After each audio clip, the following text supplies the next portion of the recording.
untuk mengikat waktu karena ini sebentar lagi sudah zuhur kalau tidak salah, sebentar lagi.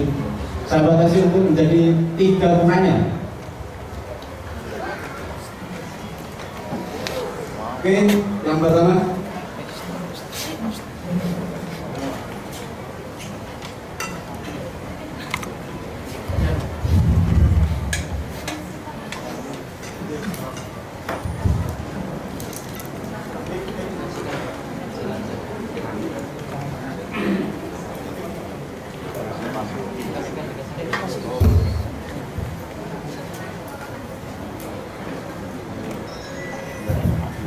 Assalamualaikum warahmatullahi wabarakatuh.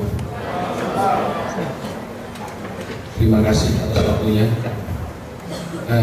Melihat judul pada diskusi pada hari ini yang bertemakan haruskah Syiah ditolak. Yang pertama yang kami tanyakan kepada Bapak PMH Najib, bahwa tadi dikatakan bahwa sebelum beliau mengutarakan banyak hal, ada beberapa beliau menyetir satu hadis ikhtilaf umat rahmatun, yang dalam hal ini kami punya pemahaman lain.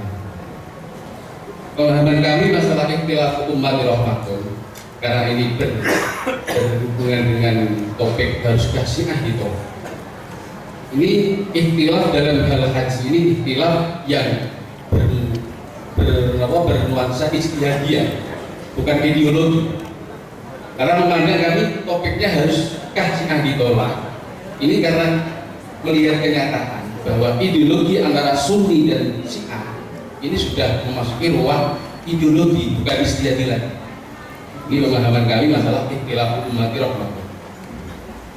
Yang kedua, sama-sama melakukan sholat. Ini juga perlu kami timbul bahwasanya dalam sholat antara Sunni dan Syiah ini jelas berbeda. Kami pernah baca buku Syiah karangan, pokoknya yang dikomentari oleh kata pengantar Umar Syahab sendiri, Fikih Ja'fari, itu antara wudhu sampai sholat pun berbeda. Jadi ini sudah bukan saja wilayah ikhtilaf yang tadi dikatakan oleh Bapak PMH Najib ini antara ikhtilaf sama khilaf, ini monggo didiskusikan. Ini menurut kami ini hal yang sama, antara ikhtilaf dan khilaf ini hal yang sama, itu wilayah ijtihadiyah. Kalau masalah ideologi ada hadis tetap dari hukum mati, ini sudah wilayah ijtihadi. Jadi dalam kamus bahasa Arab, al-khilaf simpun minas sok-sok, perbedaan dari dalam wilayah barisan-barisan, tidak sampai keluar dari ijtihadiyah, tidak sampai keluar dari mazhab. Itu juga lafal ikhtilaf juga itu tawafuk, jadi tidak sama, ada letak kesamaan, tidak sampai keluar dari mazhab. Jadi perbedaan hanya pada ikhtilaf dan iftiraq. Ini sudah perbedaan. Iftiraq itu istimewa, konsensus daripada ulama, konsensus daripada mazhab. Ini yang kedua. Yang ketiga yang perlu saya tanyakan. Tadi Pak PMH Najib bahwa di Indonesia tidak pernah ada konflik ideologi. Di Indonesia. Padahal setahu saya, ingat saya, ada konflik Syiah di Jember, ada konflik Syiah di Situbondo, dan terakhir di Sampang. Ini menurut kami sudah konflik ideologi, karena bagaimanapun kenyataannya bahwa Syiah antara Sunni dan Syiah ini perbedaannya sudah mencapai ideologi, tidak lagi ijtihadiyah. Yang terakhir, dalam diskusi ini juga kami menghimbau juga dari kalangan Sunni tetap menghimbau dan menagih janji kepada orang-orang Syiah yang dulu pernah saya ingat pernah disampaikan oleh Pak Haidar Bakir dari Mizan. Ini beliau ingin antara Sunni dan Syiah ini sama-sama berbarengan, artinya tidak mengklaim bahwa Syiah itu bagian dari Islam, agama sendiri-sendiri, karena sudah termasuk wilayah ideologi, bukan ijtihadiyah. Ada dalam kitab-kitab Syiah itu banyak diterangkan syahadat dan termasuk rukun Islam dan lain sebagainya. Ada yang di kitab-kitab Syiah yang sekali temukan. Di perbedaan ideologi antara Sunni dan Syiah itu sudah beda banget. Bukan dari wilayah kejadian, tapi wilayah ideologi. Sekian dari kami. Assalamualaikum warahmatullahi wabarakatuh. Terima kasih. Siapa namanya? Mahmud Sudarwana. Yang kedua. Tengah. Cepat ya. Sedikit aja.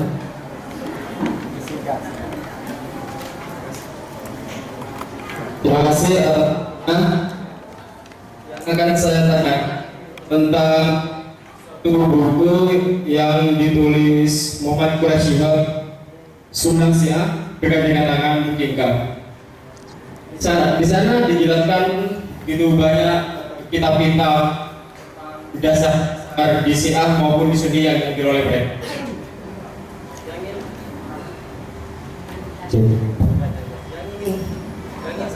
Yang ingin saya tanyakan itu adalah masalah bagaimana sih caranya, bagaimana sih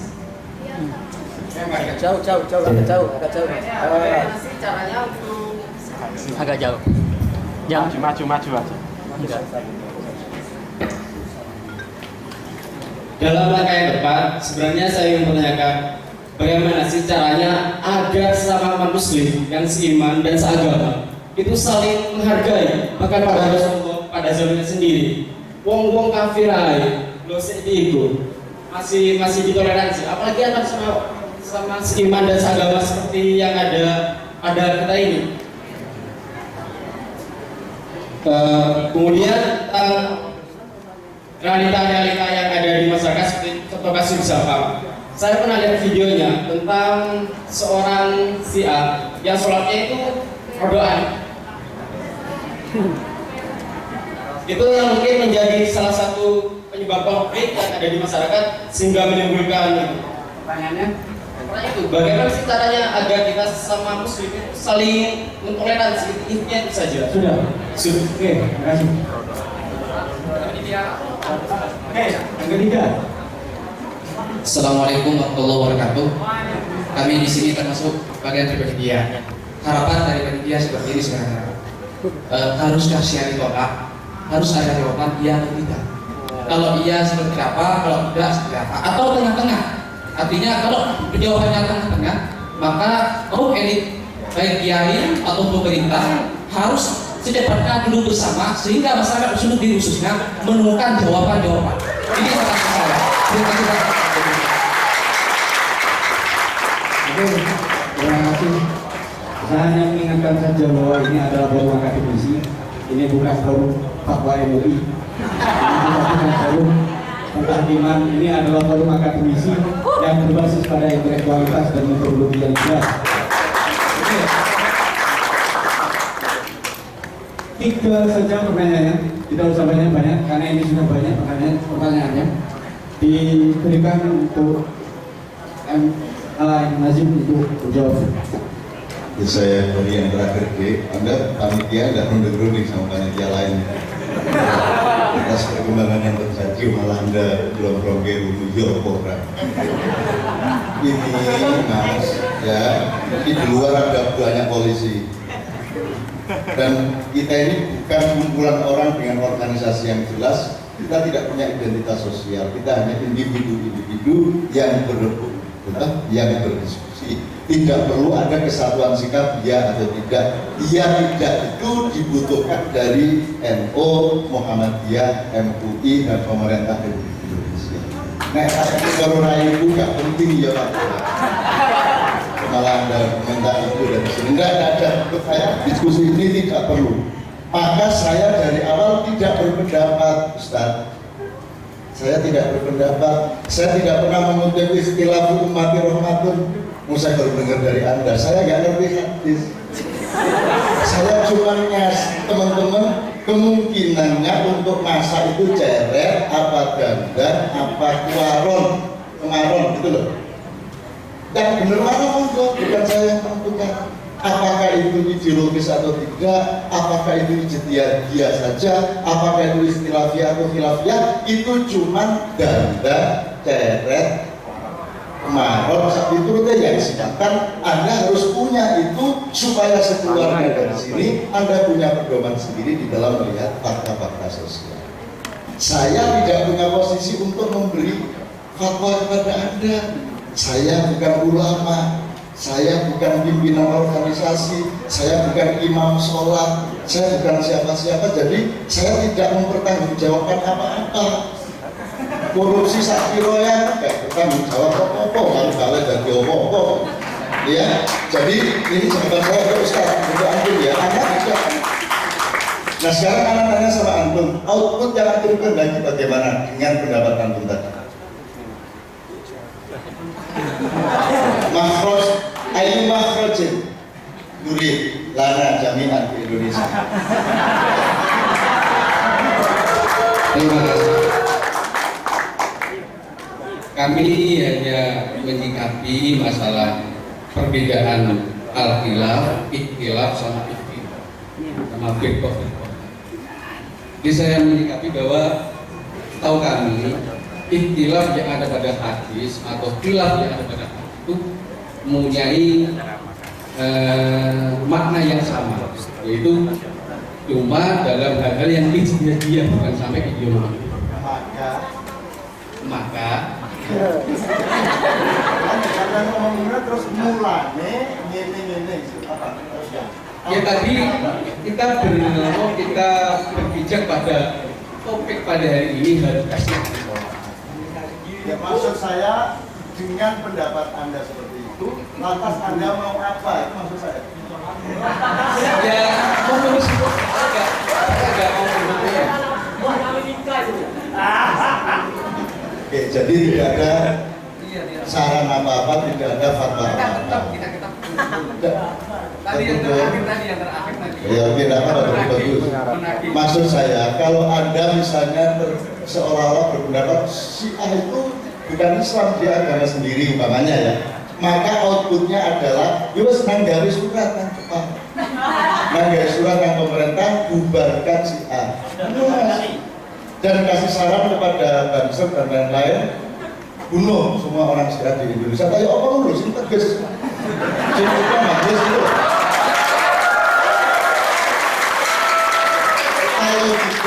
Kalau tidak, ayo banyak-banyak diskusi seperti ini. Jangan tanya sama saya soal khilaf-khilafnya, kayak metode aku jadi gak paham. Saya gak paham, emang gue siapa? Saya gak pernah di pesantren beneran, gak tahu sekolah, gak diusir kok, selalu diusir. Jadi anak gak paham. Nanti antum berdiskusi sama yang paham bahasa Arab dan segala macam yang menyangkut Islam. Saya itu diundang ke sini untuk supaya anak-anak itu punya semangat. Fungsi saya itu kok.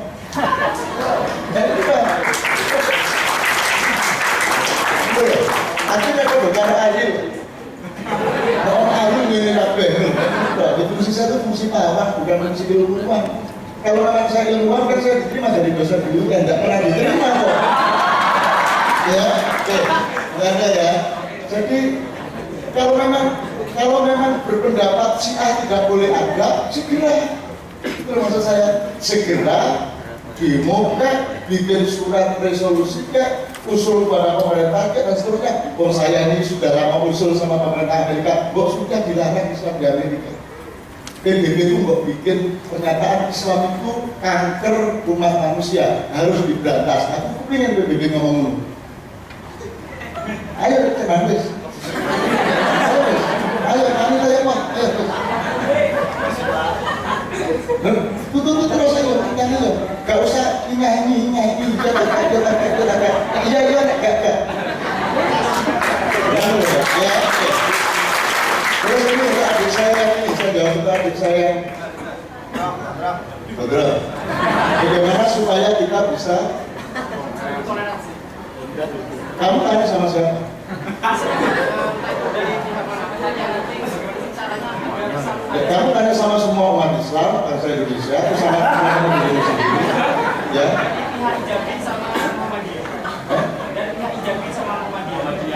Muhammadiyah, oke nanti dia akan menjawab. Kon diri toleran. Anda sendiri bisa cukup dewasa untuk bertoleransi seperti yang Anda mau. Kita diberi pandangan wawasan agar kita menjaga satu tiga? Kok toleransi aja kok pakai motivasi sembahyang itu suka gugur sembahyang. Lagi itu kita mengerti jangan bicara aku. Jadi kita sebelum segala macam ada itu toleransi kok. Masuk kurang kok sampai di situ kami sangat bersedia. Toleransi itu sudah bawaan orang sejak bayi dia belajar toleran terhadap angin, terhadap cuaca, terhadap air, terhadap makanan. Terus karena dia belajar sering sakit panas karena dia belajar untuk menjadi dewasa. Itu nggak perlu kita kan? Umur dari sorry, nggak apa-apa. Aku bicara itu tegas, toleran dengan dari kalau setan ya nggak masalah. Kalau saya begitu pluralisme. Apa mau neoliberalisme apa liberal apa kayak kan kamu harus yang beda sama kamu nggak bisa kok hidup bersama tadi loh berdampingan nggak bisa orang liberal berdampingan sama ini katanya konservatif katanya ini kalau kita ini konservatif itu sambil kumpul siapa saja nggak ada masalah laki perempuan dalam satu jamaah tidak ada masalah Allahumma Muhammad. Pengajian ini, kampung laki-laki perempuan, ada yang ingat bahwa kamu perempuan? Ada yang ingat bahwa kamu laki-laki? Tidak ada. Kita di sini tidak ngomong perempuan lagi, kita di sini ngomong mengenai kebaikan dengan Allah dan Rasulullah. Karena kan itu urusan orang itu.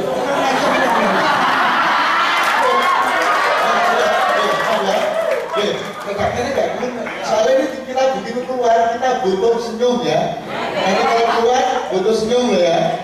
Karena nggak dipisah, nggak nyesel merayu ya. Ini ya, nggak harus ya. Ini nanti bentrok seneng ini, gitu loh, seneng ada ini. Makanya Indonesia akan menjadi pemimpin dunia karena banyak macam pendapat tapi bisa kita kelola dengan baik. Dan hanya Indonesia yang mampu seperti itu. Amerika tidak akan berani menyerbu Indonesia seperti mereka menyerbu Irak, menyerbu Libya. Israel beraninya ke Irak tapi tidak berani ke Indonesia. Karena sehebat-hebat orang Israel, sehebat-hebat orang Yahudi masih lebih licik kita. Orang Indonesia jangan coba-coba diapa-apain. Tentara tidak usah hebat. Kalau ada perang, ada pasukan luar, tidak usah tentara sudah sana, kamu di markas. Cukup anak-anak muda yang tidak punya kerjaan, yang kuliah tidak selesai. Tidak gelut, ayo gelut, semua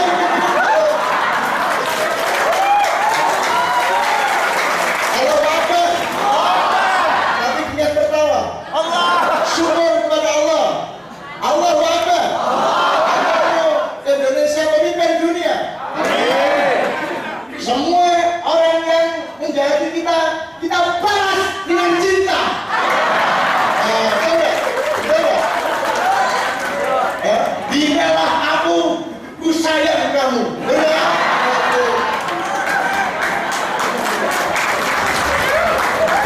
Oke, terima kasih untuk menjawab dari berbagai pertanyaan tadi. Mungkin Pak Agus Sunito ingin menyampaikan.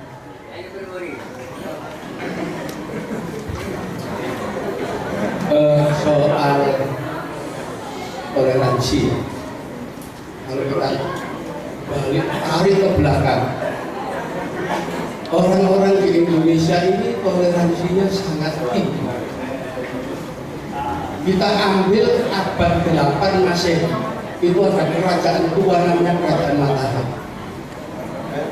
Itu pernah seorang raja namanya Rakai Pikataya, agamanya Hindu aliran Siwa. Dia punya permaisuri namanya Pramodawardhani, agamanya Buddha. Di mana dua kelompok itu sering berbeda pendapat. Dari perkawinan antara orang Hindu dan Buddha ini, yang perempuan mewariskan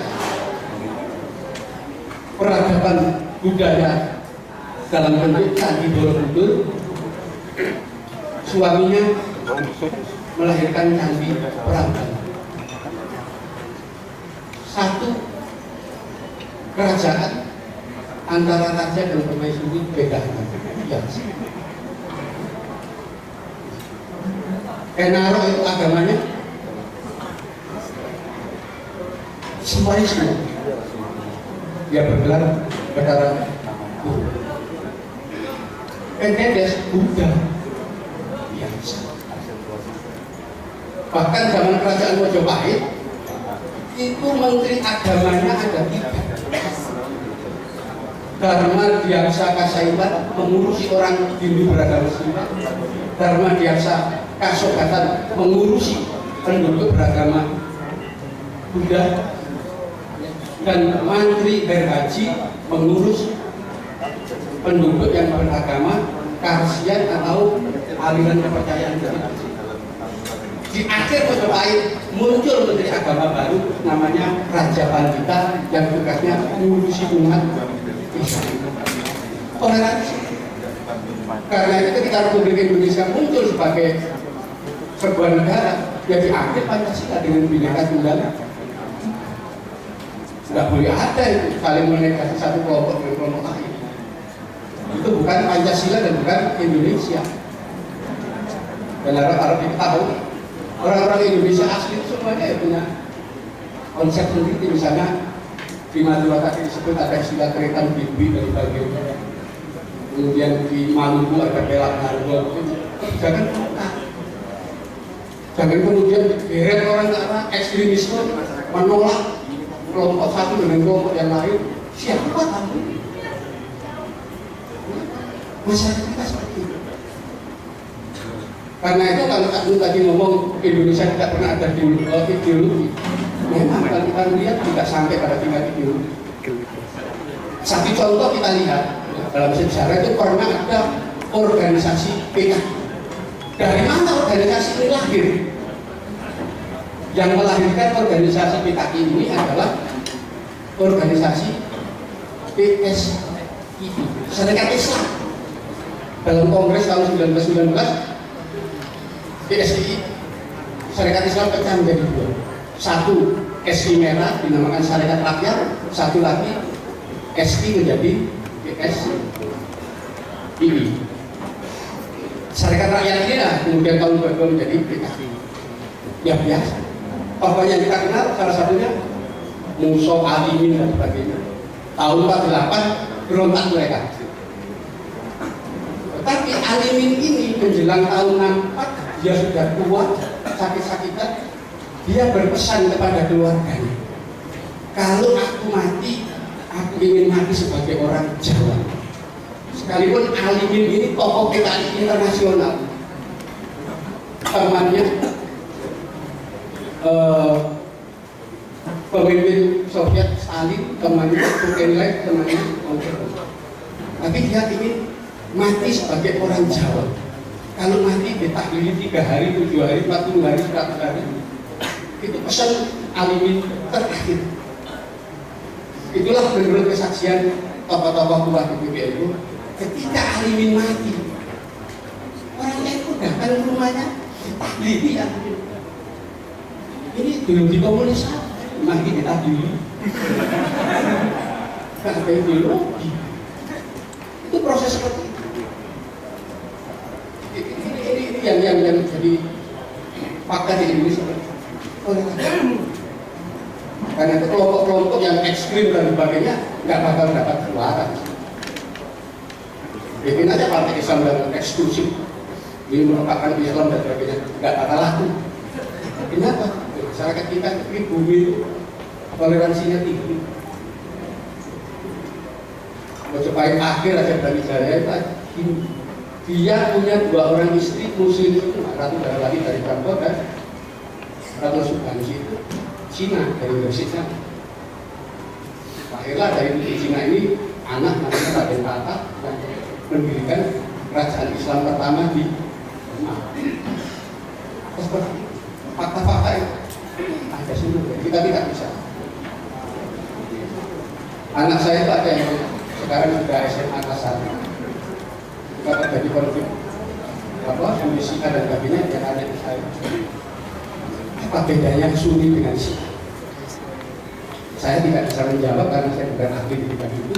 Saya yang bisa menjawab dari sejarah. Kalau menurut sejarah,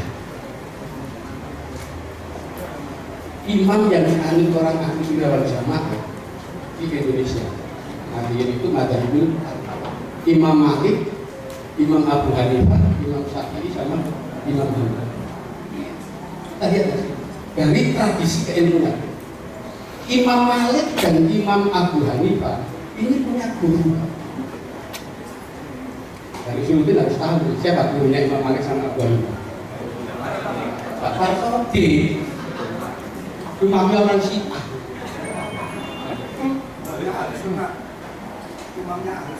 Ya imamnya ahli sunnah, Pak. Ya, tapi sekarang kalau orang Syiah mengklaim bahwa itu imam mereka. Bukan katakan pahamnya Pak Farsoudi itu sesat ya. Nanti dulu ini muridnya di mana?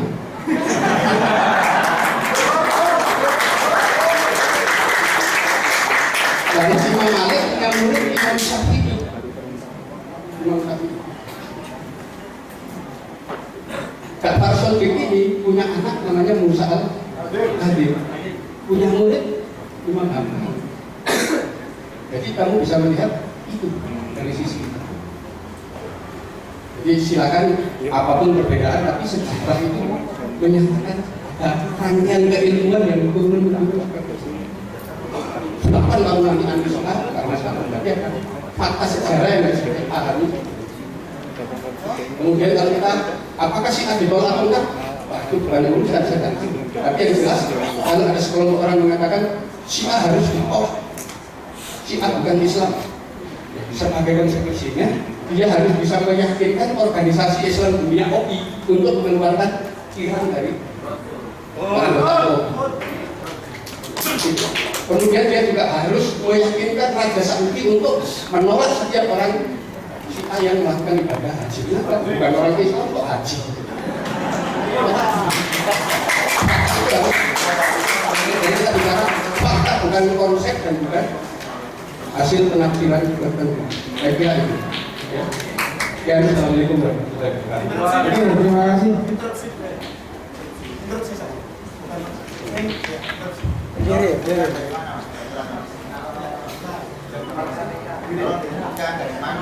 Saya Assalamualaikum warahmatullahi wabarakatuh. Saya utusan secara pribadi berangkat dari rumah sendiri, tidak mewakili golongan karena tidak ada. Nama Muhammad Fakhrul.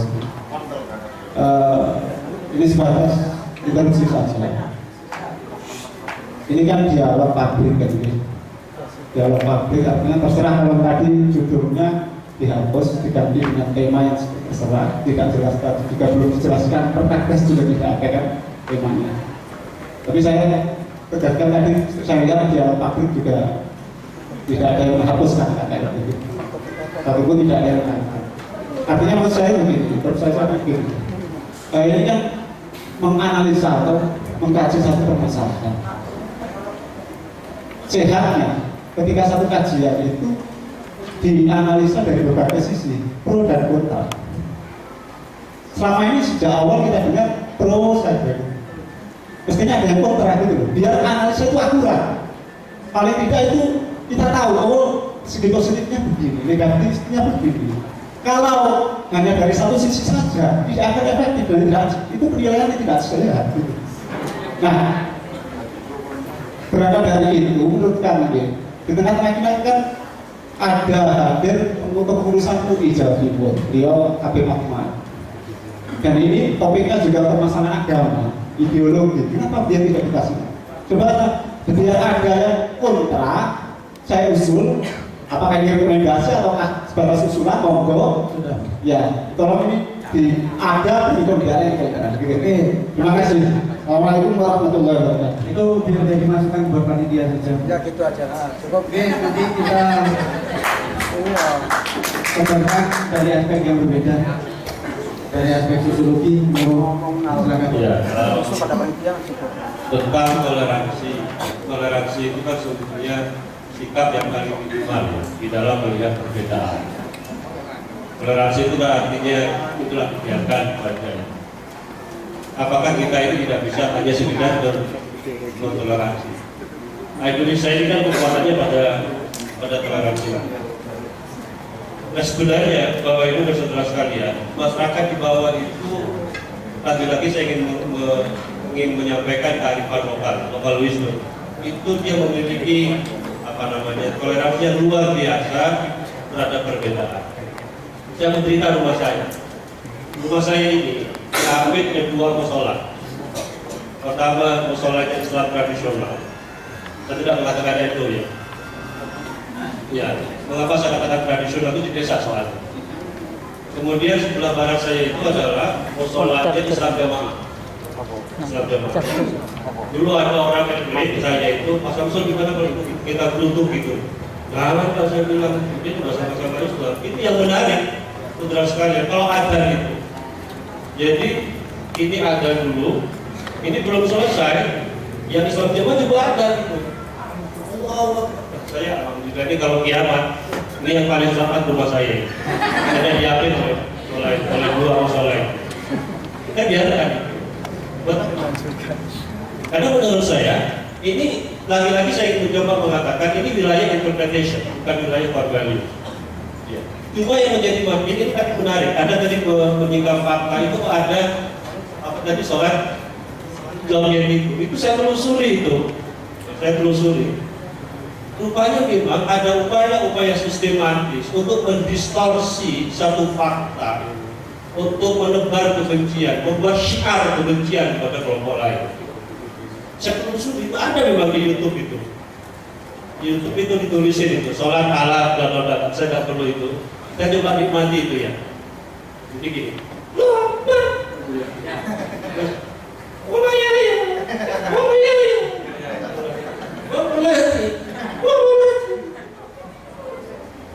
Ini pintar yang buat ini.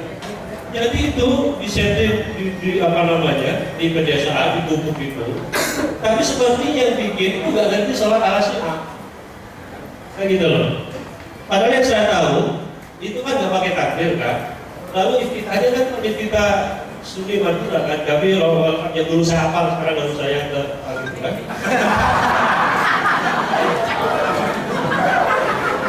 Dulu saya hafal itu. Dulu saya itu. Ini gak ganti. Tapi itu ternyata nyebar kemana-mana itu. Sampai saya itu. Saya panggil Haji, Haji, itu kalau sholat itu joget. Di mana? Waktu saya lihat nggak ada joget, saya bilang. Saya dapat itu satu. Lalu yang kedua adalah isu saling tukar-menukar istri itu. Wah itu juga, apalagi tukar-menukar itu ya. Itu sudah cerai, kemudian diganggu, itu sudah habis sama laki yang pertama itu. Apalagi urusan tukar. Jadi artinya apa? Ini ada upaya distorsi. Kalau orang Susul ini mengatakan distorsi, tapi kalau orang ulama mengatakan fitnah ya. Ini yang harus menurut saya harus kita siapa yang mengawali dan mengakhiri menurut saya adalah para elit itu menurut saya. Termasuk saya memegang dokumen itu. Apakah pendasaran terhadap suatu kelompok itu wilayah tadi ideologi atau wilayah interpretasi? Ya, misalnya ini ada 10 poin yang mendasari bahwa satu kelompok itu sesat dan menyesatkan. Satu ini, dua ini, tiga ini, dan seterusnya. Ini apakah wilayah misalnya begini? Ini saya orang sosiologi, bukan orang mesti tadi lebih tepat ditanyakan kepada ahli, tapi ini ada persoalan yang oleh audiens tidak diketahui. Ada persoalan di balik panggung ini, di backstage yang tidak dipahami, sehingga ada beberapa skenario yang tidak jalan di diskusi ini. Ada untuk kemaslahatan umat. Jadi misalnya begini, mengimani imam yang 12. Satu, Al-Quran yang ada saat ini dianggap tidak original. Yang ketiga, melanggar, ini ada 10 sholat sunnah cuma tidak wajib. 5, haji tidak wajib di Mekah, cukup di Karbala. Kalau orang yang ikut Syarbala. Kemudian nikah putra dianggap sunnah, hanya tahan dari imam 12, sholat hanya 3 waktu. Ini ada 10 poin, ini wilayah interpretasi ataukah wilayah core values? Kalau wilayah interpretasi, mestinya ini ditabayun, didialogkan benar nggak seperti ini pendiriannya. Sehingga kemudian kita membuat sebuah kesimpulan. Yang dikhawatirkan adalah ini tanpa proses tabayun, kemudian membuat satu judgment sehingga kemudian ada stigma, maka terjadilah hembusan yang berbanyak. Sampai kapan? Sampai kapan kita ini mau akan terus seperti ini? Padahal menurut saya, seperti yang saya katakan tadi, kalau saya menggunakan perspektif sosiologi, ini wilayah konstruksi semua. Tadi saya kira apa Yai Agus sudah membenarkan ini adalah produk sejarah. Kalau produk sejarah ini, ya saya kira masih bisa kita coba lihat mana titik temu. Tapi saya kira begini ya, ini tergantung pada elit. Ini mau diteruskan perbedaan ini, permusuhan atau enggak, itu aja kan?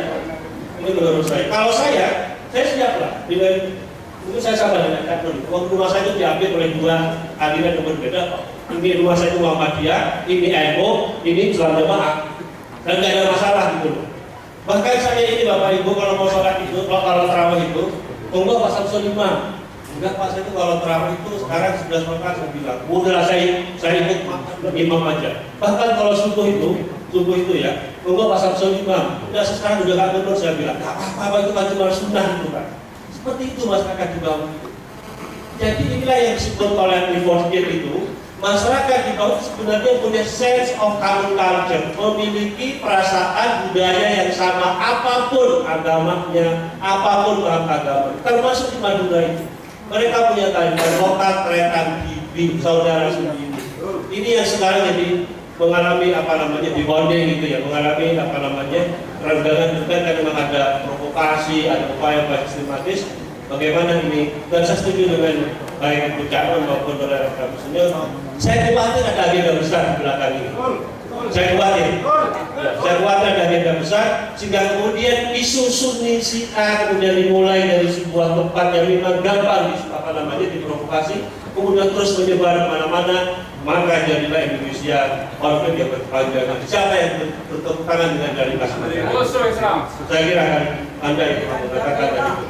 Saya kira terima kasih. Kita kembalikan kepada pengatur. Allahu a'lam bishawab. Assalamualaikum warahmatullahi wabarakatuh. Oke, terima kasih. Karena waktu sudah mepet, sebenarnya banyak pertanyaan. Oke, Ibu silakan. Sallu ala Nabi wa alihi salawat.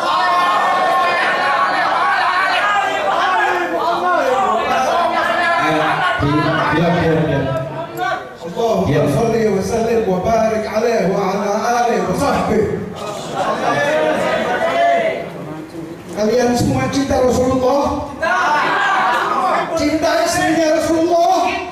Hati-hati kepada golongan tertentu yang menghina istri Rasulullah.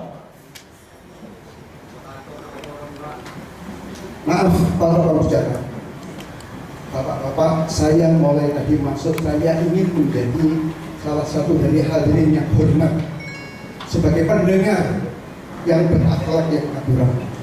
Selama pembicara tidak menyimpang dan tidak mengadakan kesalahan. Para ulama kepada Bapak Muhammadiyah, saya perkenalkan nama saya Ahmad bin Zaid Al-Kaf. Saya pengurus, saya Akhwan Syuriah Nahdlatul Ulama Jawa Timur. Saya juga pengurus MUI Jawa Timur. Dan saya ketua bidang organisasi Al-Bayyinat Indonesia. Kami tidak menghukum perorangan, tidak membenci perorangan. Tapi ajaran yang menyimpang dari ajaran Rasulullah ini yang kita benci, dan kita teruskan, kita kembalikan kepada ajaran Rasulullah dan ajaran Ahlul Bait serta sahabat. Tidak ada ahli sunnah memusuhi, mengkafirkan Imam Ja'far Shadiq, itu salah.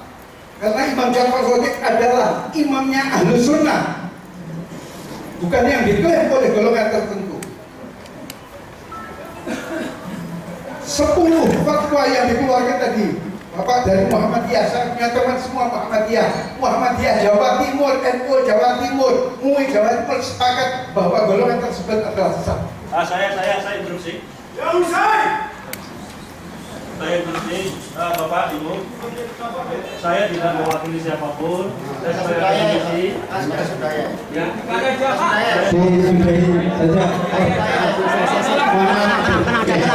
Oke, terima kasih. Mungkin akan ditutup dengan doa selawat dulu. Tangan kamu. Allahumma sholli ala Muhammad.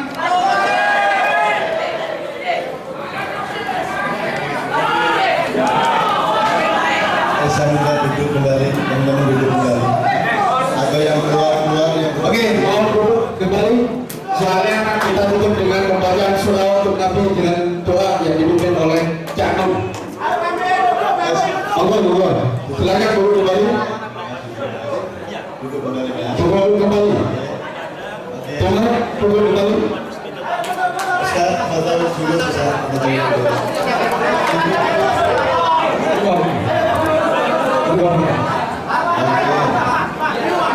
Oke, duduk kembali. Panitia. Panitia. Panitia, tolong angkat. Duduk, duduk. Duduk.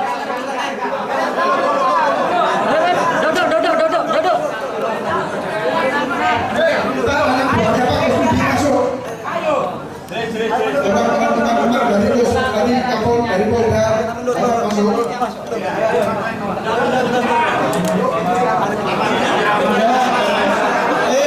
Ini aman atau tidak? Aman atau tidak? Aman atau tidak? Amin ya? Tidak ada yang tidak aman. No problem. Ya Rasulullah,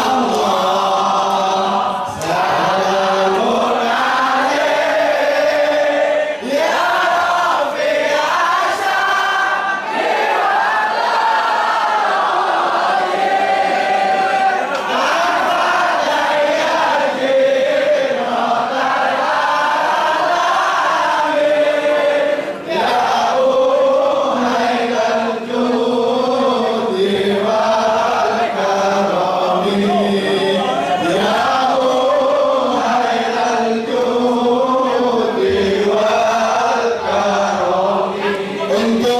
untuk supaya Allah menjaga seluruh umat Islam di dalam hidayahnya, di dalam perlindungannya, di dalam berkah dan rizkinya. Al-Fatihah.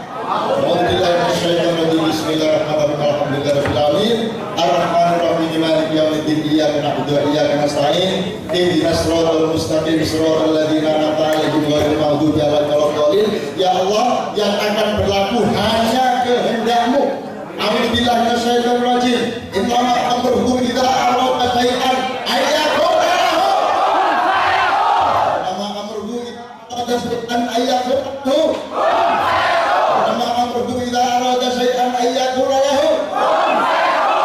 Subhanalladzi biyadihi malakutu kulli syai'in wa ilaihi turja'un. Shadaqallahul adzim. Semua bareng-bareng. Rabbana atina fid dunya hasanah wa fil akhirati hasanah wa qina adzabannar. Subhana rabbika rabbil izzati amma yasifun wa salamun alal mursalin walhamdulillahi rabbil alamin. Yo, sekarang pulang semuanya.